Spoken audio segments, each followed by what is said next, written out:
So kicking off the show in the 2 kickoff matches, and it was announced for the pay-per-view just hours before the pay-per-view went live. On the kickoff, one of 2 matches was Adam Rose versus Fandango. Both guys were announced for the Intercontinental Championship Battle Royal, but both were pulled from the contest a few days ago and had a match on this show. It really didn't serve much of a purpose outside of furthering the feud between Fandango, Summer Rae, and Layla, who I guess, and I'll get to this in just a second, are being positioned as the new beautiful people of the WWE in a ripoff of TNA's stable with Angelina Love and Velvet Sky. And like I said, I'll get to that in a second and my 2 cents on that and the bullshit that surrounds it. But for what this was, it was kind of a waste of a matchup between Adam Rose and Fandango. I think my thoughts on the love triangle involving Summer Rae, Layla, and Fandango are pretty well documented. It's been going on for far over 2 months now, much longer than it should have, 2 months longer than it should have gone on for.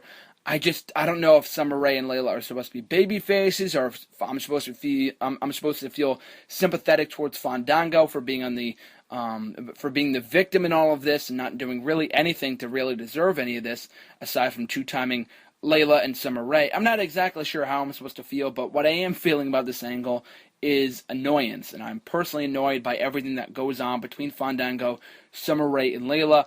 Waste of a matchup. Why it was even added, I have no idea. Adam Rose goes over, and the Adam Rose experiment so far has been a failure as far as I'm concerned. I'm a big Rosebud, don't get me wrong.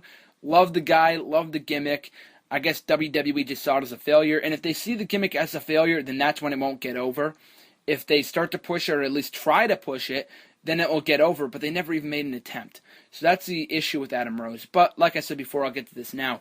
There was a report a couple of days ago, I think maybe late last week or during the weekend or something like that, that basically stated in so many words that WWE was making Summer Rae and Layla the new beautiful people of the WWE. Now, you go back a number of years to 2009, 2010, when we had Laycool in the WWE, Layla and Michelle McCool respectively, probably arguably the most annoying diva stable, couple, whatever you want to say, duo of all time. Hated Laycool. Maybe not.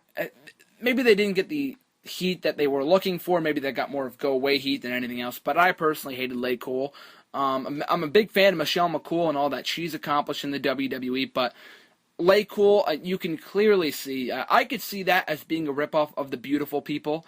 And it's no secret, I mean, it's been pretty well known for years on end now, that the knockout segments for TNA have always drawn bigger and stronger ratings than anything else in the quarter-hour ratings of Impact every single Thursday. So for WWE to try to repeat that in their company with 2 very similar characters in Michelle McCool and Layla was not surprising. I could very well see that WWE was trying to rip off TNA. People complain all the time, myself included, about how much TNA rips off WWE, but they really fail to see how much WWE copies from TNA as well. They both copy from each other, let's face it, and they both copy from history that's repeated itself. I mean, nothing is ever original nowadays. Everything is basically a spin-off or a twist on something that's happened before. So, that being said, I'm not at all denying that Michelle McCool and Layla were the WWE's version of the Beautiful People in an attempt to get them ratings and have them be the quarter-hour ratings or the strongest ratings for Raw, whatever. I'm not denying that, but I am denying the fact that Summer Rae and Layla are supposed to be the new Beautiful People. I know the Beautiful People are back together in TNA and have been for a number of months now. And apparently, according to this report, they put Summer Rae and Layla together because they want this to be their new Laycool. And with Michelle McCool no longer being in the company, they just put Summer Rae in that position. They put her in that role instead, just because she's blonde, just like Michelle McCool was. And Michelle McCool is now retired, so they were unable to bring them back. So, I guess that's purely speculation. I do not read any. I wouldn't read into that at all. If I were a casual reader of the dirt sheets, whatever, I wouldn't believe everything you read, especially when it comes to these kind of dirt sheets and these kind of reports. Purely speculation, purely BS. Layla and Summer Rae have no comparison to the Beautiful People in TNA. The Beautiful People in TNA, Love and Sky, respectively, have been doing the same thing for years. They did the same thing before that they're doing now. They really haven't changed their shtick at all. Summer Rae and Layla, are doing nothing of what the beautiful people is currently doing in TNA. They're stripping down, they're, teasing referees, and I'm talking about the beautiful people here, the real beautiful people in TNA. They're playing mind games with the referees, stuff like that. I understand that, and that's what they've been doing that for years. You go back to 09, 2010, 08, they've been doing that since the start of their shtick. So I'm not surprised by that, but WWE's PG product doesn't really allow Summer Rae and Layla to do any of that stuff and kind of tease a lesbian angle or whatever they were doing beforehand. Maybe Love and Sky could be seen that way, I'm not really sure. But in no way are Summer Rae and Layla anywhere similar to the beautiful people of TNA currently.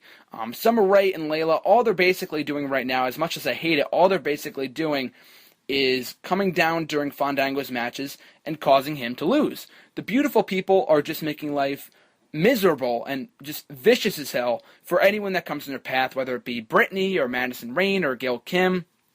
They've been doing that since the start of time, and they probably will continue to do that going forward. Summer Rae and Layla aren't picking on the other divas in the division. If anything, like I said before, they're being positioned as baby faces. So I really don't see, I never really saw fans pick up on this after, before this report was issued, and I don't really read into it at all, just take it for what it's worth. And like I said before, it's not really a report more so than it is merely a speculation, merely it is an observation, because I see no similarities between Layla and Summer Rae in the beautiful people. I'm not saying that WWE didn't attempt to rip off TNA. They have in the past, and they probably will in the future, and TNA will continue to do the same thing to WWE. I'm not picking sides here, but I do have a hard time believing that the entire Layla and Summer Rae act was solely based off of the beautiful people in TNA, because their act is nothing like the beautiful people in TNA at the moment. So I just wanted to get that out of the way, a brief rant on that.